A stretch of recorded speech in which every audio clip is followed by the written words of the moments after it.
When people ask me what is the difference between success and failure in sales, we have to have some foundational stuff. We call it, our emotional quotient. And what I have found is that in order to be successful, we need to have a basic foundation of being likable and sociable, credible, and coachable. If we have those things, we're going to have a much better chance of being successful. I would much rather take somebody that's likable, credible, coachable, and sociable over somebody that has 15 years of staffing sales experience but doesn't have these characteristics. So that's the foundation that we have. We have that, we're in good shape. It's a good start.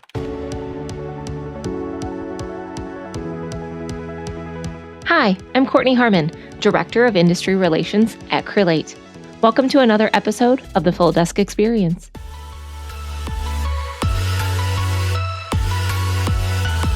Hey guys, Courtney Harmon, host of FDE. We're bringing you a special series of episodes called FDE Plus.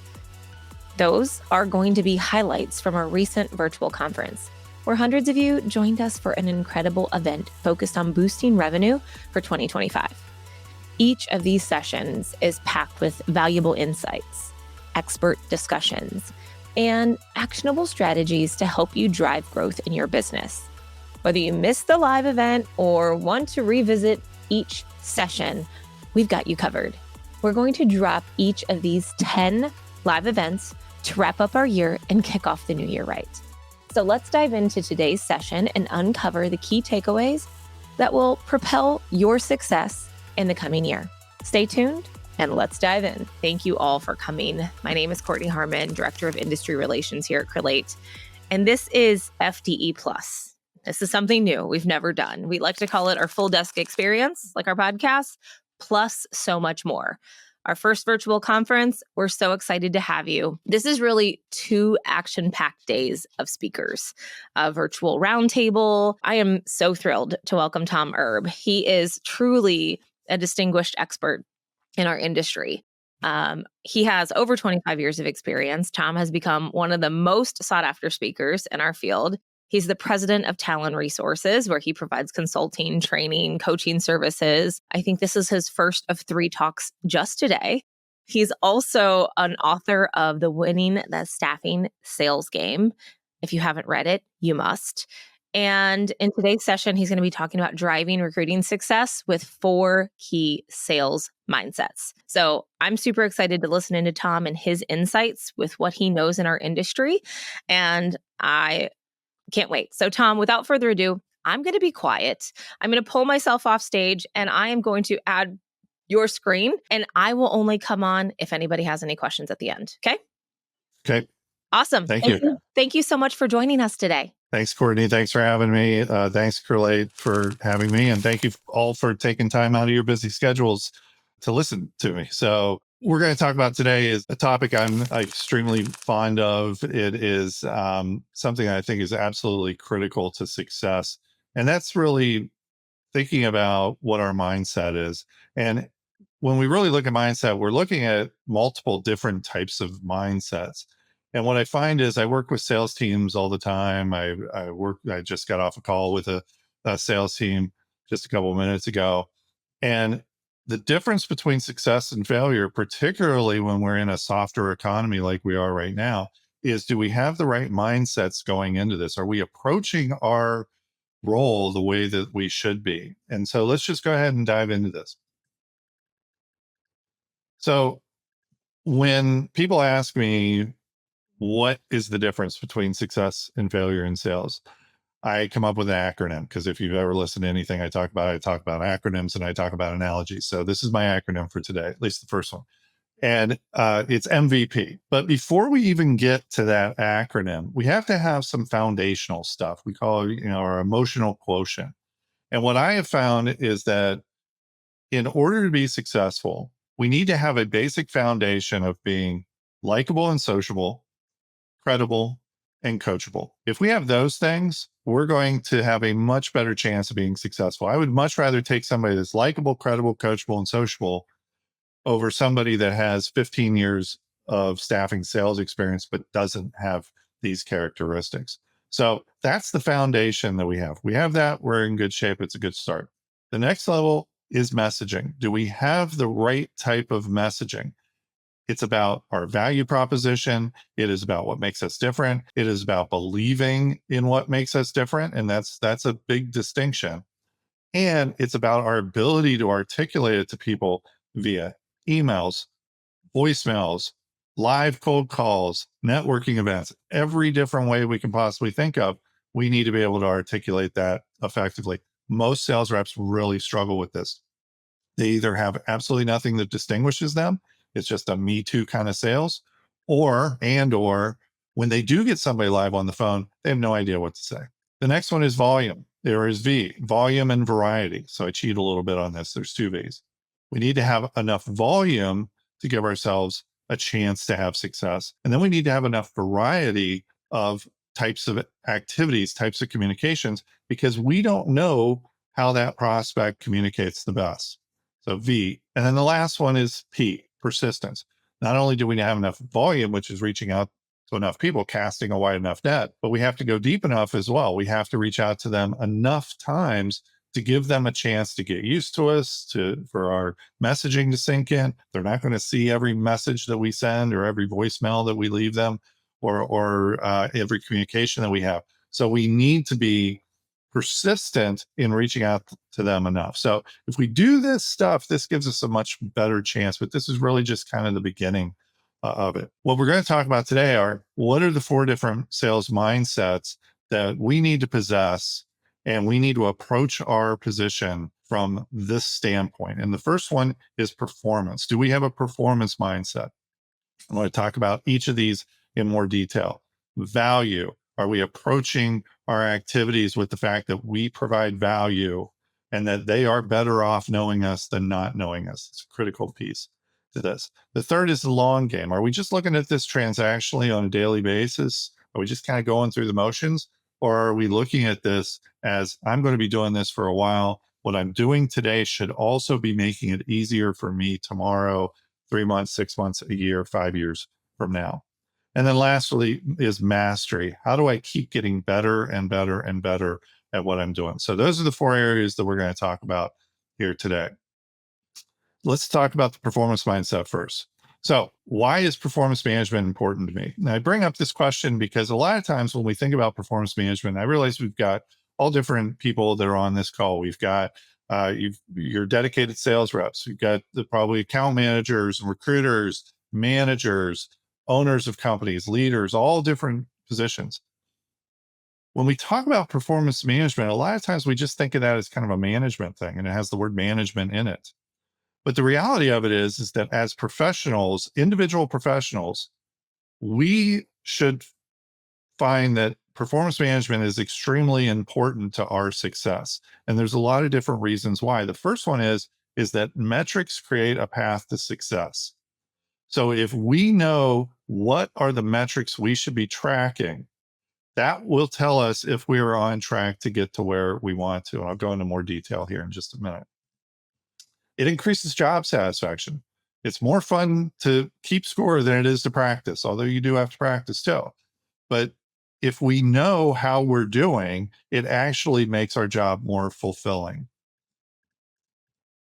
It builds professional expertise. The more that we manage our performance, the better that we get, the more value that we are providing for ourselves, which means the more valuable that we become in our careers.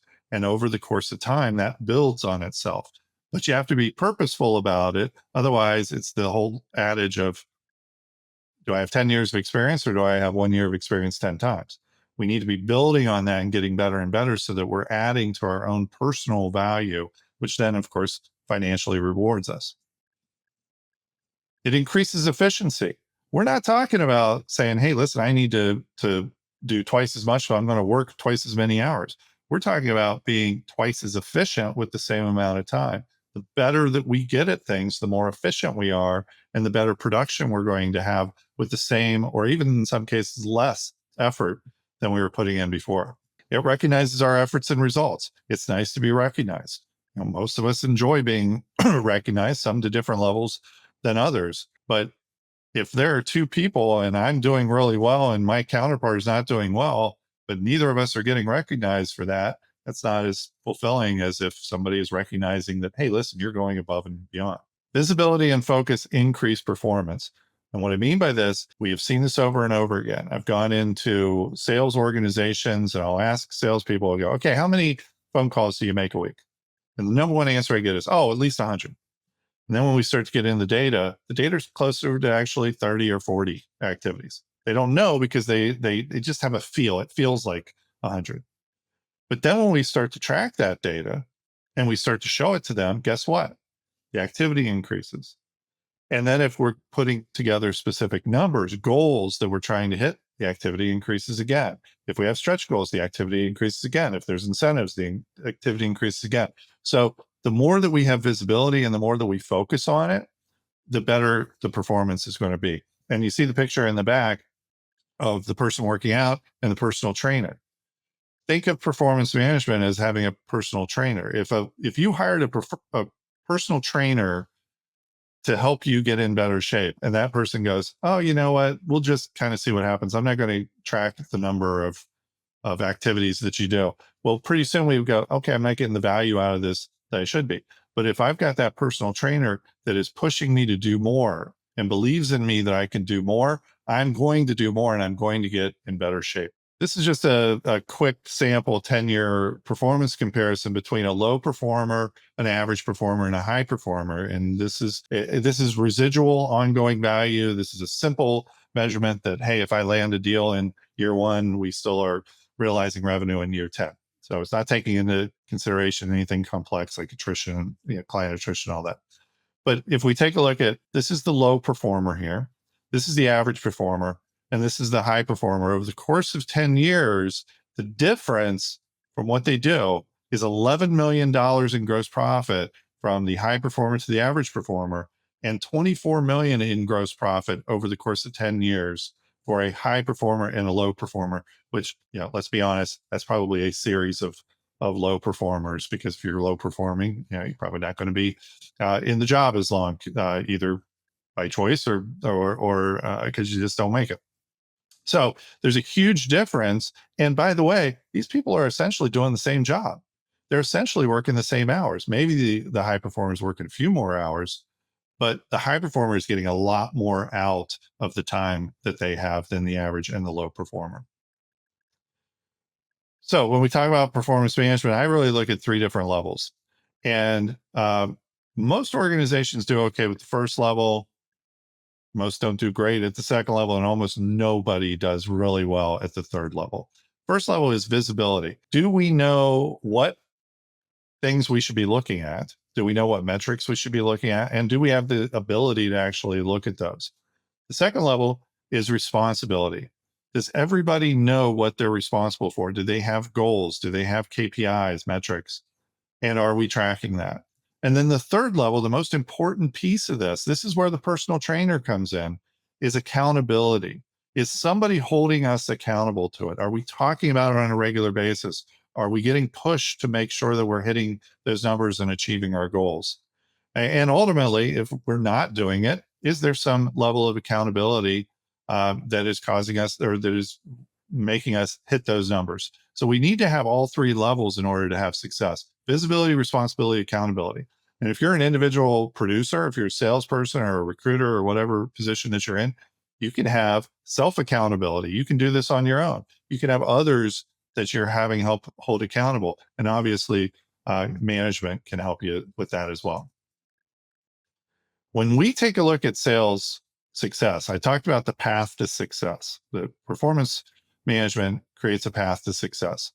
There really are 4 key sales metrics, and they are a combination of what we call leading indicators and lagging indicators. Leading indicators are predicting future results. If we do this, we're going to have success. Lagging indicators are looking back and going, did we hit our goals? And I look at 4 key sales metrics, and there are lots of other metrics we can look at and we should look at, but there are 4 key ones that are the path to success. That is sales activities, appointments, pipeline dollars. So how much is in our funnel or in our pipeline? What opportunities do we have? And then gross profit dollars built. If we have enough activities, we'll get enough appointments. If we have enough appointments, we'll get enough in our pipeline. If we have enough in our pipeline, we'll close enough deals to get us the gross profit dollars that we need to for our goal. So that's the process there. Those are the 4 key sales metrics. If we track nothing else, this is going to give us a really good idea of whether or not we're on track and we're going to hit our numbers. Okay, here's what a sales activity isn't. And I get lots and lots of pushback on this, but I'm sorry, we've got lots of data that we know what a sales activity isn't. The simplest way to say what a sales activity isn't is that if it can be done by somebody else, or if it can be automated, done by a program, then it is not an activity. That means emails, mailings, social media outreach, research, phone calls without a voicemail. All of that stuff can be done by somebody else.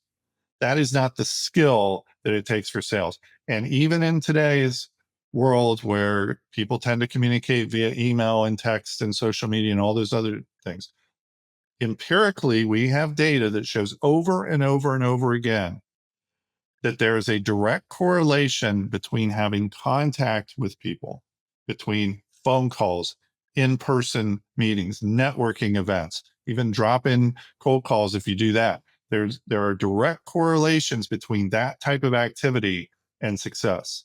We're not going to email our way to success. And as AI becomes more and more and more prolific and makes it easier to make great emails and automate them and mass email them out, email is going to become even less and less effective of a tool. So we can argue about that all day. Feel free to post your comments in the chat, but that's what we see over and over. All right, let's go to the second mindset, which is value, or value mindset. Here's one of the things that I hear over and over again. Sorry to bother you. I know you're busy. I won't waste your time. I just wanted to see if there were any positions we can fill. These are the things that I hear when I listen to recorded cold calls, which I get all the time because of the sales teams that I work with. We're able to listen to those. What is that basically saying? What's the problem with this? Well, there's a lot of problems with it, actually. The biggest problem is, sounds like we're desperate. The number one thing is that we are immediately telling them, I am calling you to bother you because I am not going to offer you something of value. I'm going to ask you for something. I'm going to ask you to do something. So we're coming in showing that we have no value. It's putting us at this subservient level. So here's the prospect, and we're coming in here. Oh, just give me a chance. I'm so sorry to bother you. So it's a real issue that we have. And unfortunately, that's how most of us approach sales. And we don't even really realize we do it, where we think we're being polite. But what we're really doing is positioning ourselves as bothering them rather than providing a solution. So the number one thing we want to do is stop apologizing. Don't apologize anymore. Take it out of your vernacular. Instead, we want to really be focused on the value that we provide. And there are 2 different ways to sell. There's your traditional sales, which is the I am subservient to you. Just give me a chance. Give me your toughest order. We've heard all sorts of those different types of things. It's about being at this lower level. Here's the problem with that, is that when we sell that way, one, we attract clients that like that. And 2, when we come back and go, why don't they look at us as a partner? Or why don't they look at us as an advisor when they become a client? It's because we sold them as if we were subservient. And so that's what their expectation is. Conversely, consultative sales is about selling with value. It's about being able to go in and say, you're going to be better off working with us than you are now. And you don't say it that way, obviously, but that's the approach that we're taking, is that we're providing value. You're better off knowing me than not knowing me. If we can offer them something that we truly believe will make them better off, why would we apologize for picking up the phone and talking to them? We want them to know about what we have to offer and how they can be better off. That comes down to our value proposition. And the value proposition, which we've all talked about before, we've all heard value propositions thrown around a lot. It's the unique value that a business offers to its customers. And you'll notice there are 2 words there that are in italics. There's unique and there's value. In order for you to have a value proposition, particularly a compelling value proposition, you need to have both of these words. It needs to be unique. It doesn't mean it has to be exclusive. You're the only one that does it. It just means that most of your competitors do not do this. And there has to be perceived value on the part of the prospect. It can't just be, we find value in it. We think you should find value. There has to be perceived value from the customer. Does the customer understand what the value to them and the benefit is to them? So we think about, what is your value proposition? And what is the value proposition? We ask ourselves questions: is what is it we do different? What is it we do better? Why would that matter to the prospect? What do our clients say about what we do that they appreciate? Why is it that our clients work with us? What is the value that they see? Go ask your clients about those. And then how do we quickly articulate that in 10, 15, 20 seconds when we get somebody live on the phone, when we're leaving a voicemail, when we are sending an email, when we're sending a letter, which I also have as part of my process, or when we're talking to them at some sort of a networking event. So instead of apologizing, here's some alternative ways that you can reach out to somebody, get them on the phone.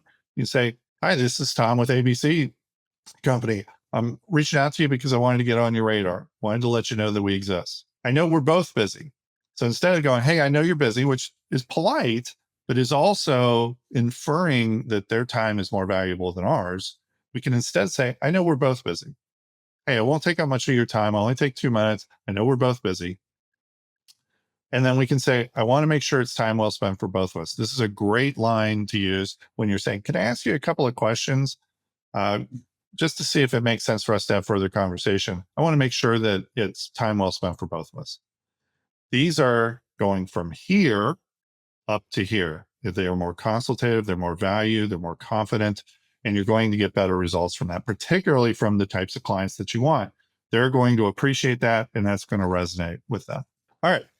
Let's go to the long game mindset. So when we talk about long game, what we're really talking about are things like, this is my profession, not just a job. Is this something that I plan on doing for the next year, year and a half, 2 years? Most salespeople move around about every year and a half for 2 years that we've seen. The average tenure in the United States is only 3 years. And so if we're looking at this and saying, this is actually my profession, not just a job, we're going to have a different approach to it. And for me, I certainly look at this as a profession. I've been in the industry for 30 years. And for me, it is much more fulfilling to have a profession than just a series of unrelated jobs. So if that isn't of interest to you, that's fine, but you're probably not on not on this virtual conference if you don't look at this more as a profession and as wanting to get better. So this is my profession, not just a job. Sales is easy if I know everyone. Makes sense, right? Yet very, very few salespeople actually take this approach and go, what am I going to do about it? We have a finite number of anything in this world.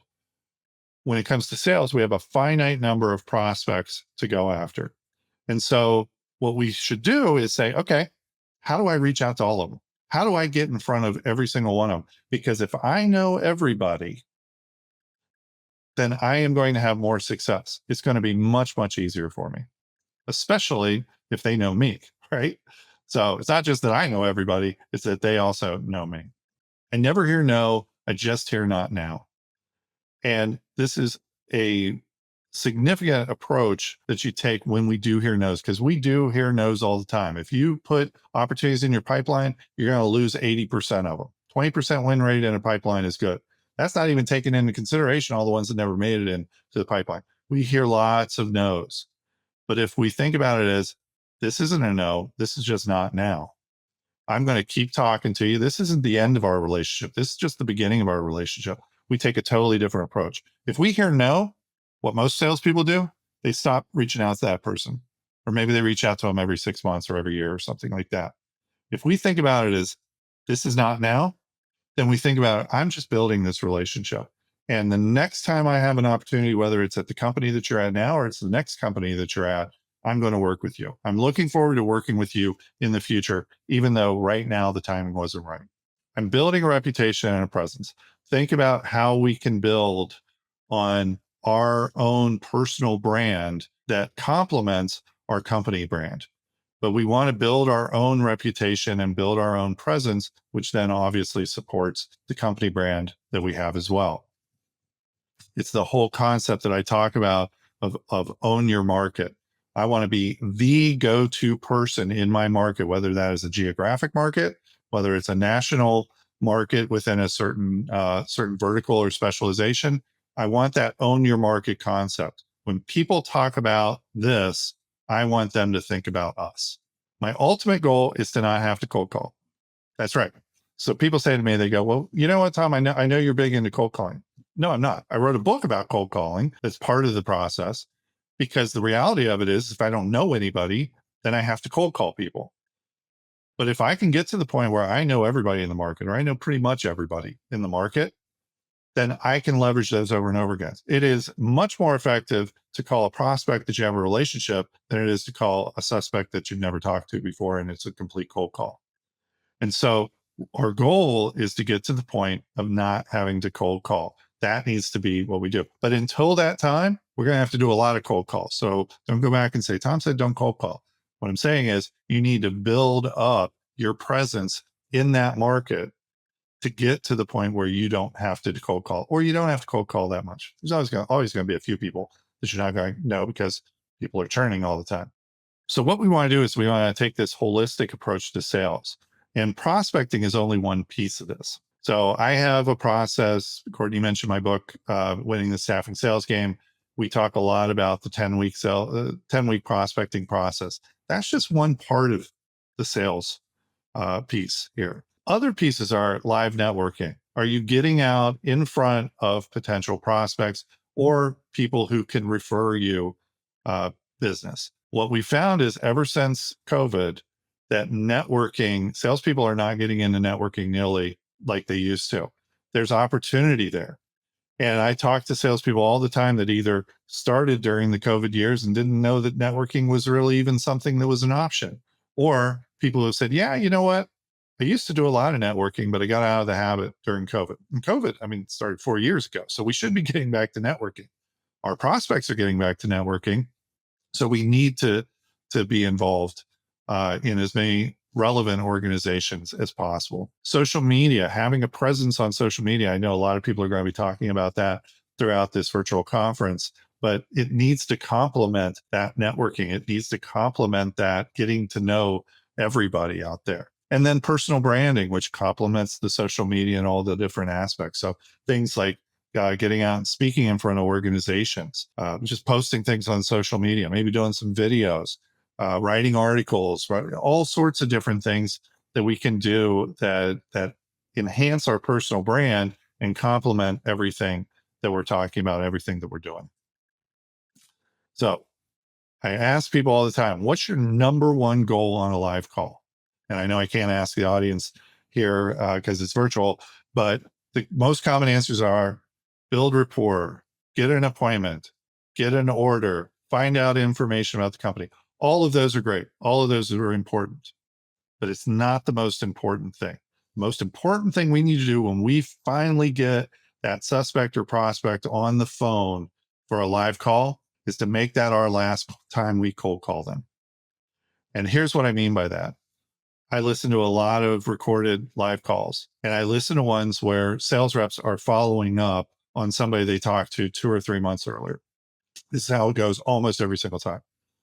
Hi, Jim. This is Tom with ABC Staffing. I don't know if you remember me. I called you a couple months ago and you didn't have any needs then, but you told me to call back now. So I'm just calling and wanted to see if you had anything you needed help with. We're cold calling them again. What we need to be doing is saying, this is the last time that I cold call this person. What am I going to do about it? So a couple of things we want to do. One is try and build as much rapport as possible. If we can build some rapport, some credibility, connect with them any way that we can. We don't have to get an appointment. We don't have to get an order. Odds are we're not going to get any of those things. Okay. Because otherwise we're just hoping that we get lucky and we just time things well. It's great if we do, and we want to get appointments and we want to get orders and all of that stuff. But all those times when we don't have an opportunity to do that, we need to walk away with some credibility, some rapport, maybe some initial demand or interest on what we do. And then what we do is we follow up with them, connect with them on LinkedIn, send them a follow-up email that day or the next day, thanking them for their time, trying to relate back to maybe something we talked about, and providing them with some additional information about our business, or what makes us different, whatever it is that we need to share with them. But we don't stop there. Then what we do is we create a task for 1 week out where we're going to reach out to them again about something that has nothing to do with our company, but has something to do with their business and provides value to them. So a week out, I'm going to go and research on Google or whatever, something about the industry that they're in, a lot of times about the economy, the economic outlook for that industry, talent trends, anything that I can find that would be of relevance and of value to them. And I reach out and say, hey, I ran across this article and I immediately thought of you. Here's my thoughts on it. Hope things are well. Look forward to talking to you soon. And then we want to start to have those over the course of the next few months until we finally pick up the phone and call them again. And then we're not calling and saying, hey, I don't know if you remember me. Instead, we're going, hey, Jim, it's Tom from ABC. How are things going? Hey, did you have a chance to read that article that I sent you? What did you think of that? And now we're having a different conversation with them. By the way, thanks for connecting on LinkedIn. So that's what we need to take that approach. That's all about the long game mindset. Another thing we can do, because it takes time to get to know everybody, is we can take a shortcut to getting to know everybody. And that's by identifying who are the influencers in the profession, the market, the industry that we are targeting. Because if we get to know the influencers, then we don't need to know everybody. We just need to know the people that know everybody. They've already gone down that path and we can leverage that. Here's the great thing about engaging with influencers. The reason why they're influencers, and I'm not talking about social media influencers, digital influencers, all that stuff.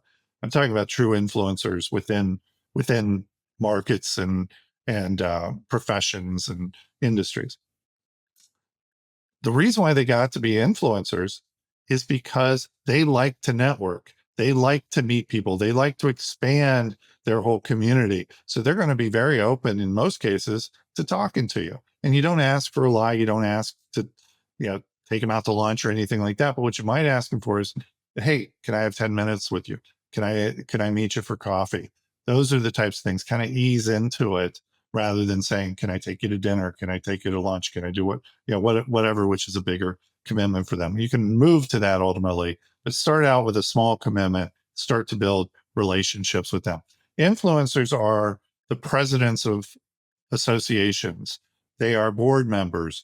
They are other suppliers to the industry or profession that you're in, but they've gotten farther than you have. They are, they're the platinum sponsor at the national conference or the local state conference or whatever. They are the people that are already dialed in, and you can start to work with them to get dialed in as well. And then ultimately you become one of those influencers. Last thing we're going to talk about, and then we'll see if we have a couple minutes for questions, is the mastery mindset. So it's all about how do we keep getting better and better. And I don't know if some people on here probably do not know who Martina Navratilova is. Controversially say she could very well make a case for the best professional tennis player ever.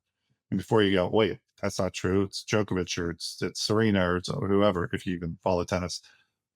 Here's why I say that. She's in the Hall of Fame, not a surprise.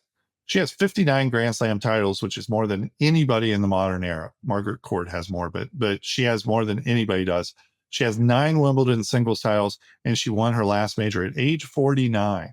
Think about that. Age 49, she won the U.S. Open mixed doubles. The reason why I bring her up is because she has this great quote. The better I get, the more I realize how much better I get. Now, think of how accomplished she is, and yet she realized she could keep getting better and better and better. That's the mastery mindset. The mastery mindset is we never reach perfection, but we keep trying to get better and better and better. What are ways that we can do that over and over? So some of the different ways to do that, I look at really 5 critical sales skills. There's lots of different critical sales skills, but if there's 5 that I think are the most important that can make the most difference.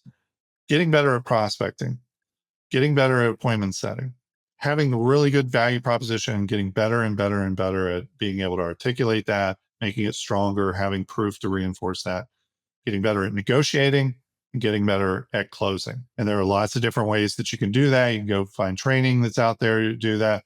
You can just practice, role play, all of those things, which we'll talk about in a second. But we want to get better and better and better. We also can take a look at our ratios. And when we look at the different ratios that we have, then we can say, okay, how do I get that ratio to be better? And so the most common sales ratios we look at are how many activities does it take for me to get an appointment? If it takes me 53 activities to get one appointment, how do I get that number down? How can I get that down into the 40s, into the 30s? What are the things that I need to be better at to be able to get that ratio down? What's my appointment to opportunity ratio? Am I going on appointments that I probably shouldn't be going on? I should be pre-qualifying them and determining if it's worth my time. It goes back to what we talked about earlier. Our time is just as important as their time. So we need to be pretty stingy about it. What's our opportunity to win ratio? What percentage of the opportunities in our pipeline actually convert into wins? And then what's our sales cycle? How long does it take us in an average sales cycle? The average in staffing is about 60 to 90 days. For larger accounts, it could be 6 months, 12 months, or even longer, especially if you're getting into more complex stuff like RPO and managed service and that kind of stuff. So the more that we look at these sales ratios, the better we can get. And here's just a quick example of that. These are 3 different salespeople. And you've got on the right-hand side, employee A has a ratio of 41-1 sales activities. Employee B has 73, and employee C has 67-1. They're all doing essentially the same stuff. But employee A is significantly more efficient. And because of that, they're having much better results with the same amount of activity. So if they were trying to get 5 appointments in the week, employee A would need to make 205 phone calls. Employee B would have to do 365, and employee C would be 335. So one of the things we can also do is say, what's employee A doing that employee B and C aren't doing? How can we help employee B and C get better based on some of the things that employee A is doing well? Are there things we can learn from that? And of course, there can be different variables to that. Employee A could be more experienced or could have been in the market longer, whatever. Maybe they're talking to more prospects than suspects. But if all things are equal, why is employee A doing better than employee B and employee C? We can get better. And employee A can keep getting better as well. We have a sales goal playing worksheet. If anybody wants it, by the way, if anybody wants a copy of this presentation, feel free to shoot me an email or send me a message on LinkedIn. Sales goal playing worksheet just works backwards. And what's our ultimate goal and what's it going to take for us to get there? How many activities, how many appointments, all those different things. Last thing I'll talk about, and then leave the last few minutes for questions, is about practicing. We don't practice enough as sales professionals. Most of us don't practice at all as sales professionals. So we need to practice, practice, practice. Jack Daly, who is a famous speaker, author, sales expert, he said, if you aren't practicing, you're practicing on your prospects. And he's absolutely right. We hear it over and over and over again. Think back to the last cold call that you made, the last live connect on a cold call. On a scale of 1 to 10, give yourself a rating of how good it was. And a 10 doesn't mean that you walked away with an order. 10 just means I walked away. I'll never have to cold call that person. I had great rapport. I was able to create some demand. Maybe I did get an appointment. Maybe I did get an order, but that doesn't have to make it a 10. On a scale of 1 to 10, how did I do? When I ask that question to salespeople, most answer 3 or 4. If we are consistently answering 3 or 4, and we have so few opportunities to get somebody live on the phone, what are we going to do to get that up to a 6, a 7, an 8, a 9? We need to work on that over and over. So, real quickly before I go on that, some ways to do that: role play. There's nothing better than role playing. And if you are uncomfortable role playing with another human being, with a peer or a manager or whoever, ChatGPT voice, you can do role plays with it. So if you go to ChatGPT, you download the app, there is the ability to click on it to change it to voice. So instead of typing in, it's talking to you. It's different than just pressing the microphone button and talking into it, but it still responds with text. This is actually voice where you're having back and forth conversations with it. it will role play with you, especially if you have the premium version. If you have the free version, it has a limited number of minutes to do it, but it'll actually role play with you, and you can give it different scenarios. You can try different things. You can ask it for feedback. So it's a really, really cool tool to be able to use, and you can do it anytime you want to. Never gets tired of role play. All right. So just as a recap, focus on these 4 different sales mindsets. If you do that, you're going to have more success. You're going to find that the job is even more fulfilling, and you're going to have better results from it. So amazing, Tom. Thank you. We hope you found today's session insightful and inspiring. Remember to stay tuned in the upcoming weeks as we'll be sharing all of this amazing content of our virtual conference. If you missed any part of it, don't forget to subscribe to our show so you don't miss anything upcoming. And if you like this valuable content, if you enjoyed this episode, please feel free to share it with your network and leave us a review on your favorite podcast platform. We'd love to hear your thoughts. Together, we're building a community of growth and learning. Until next time.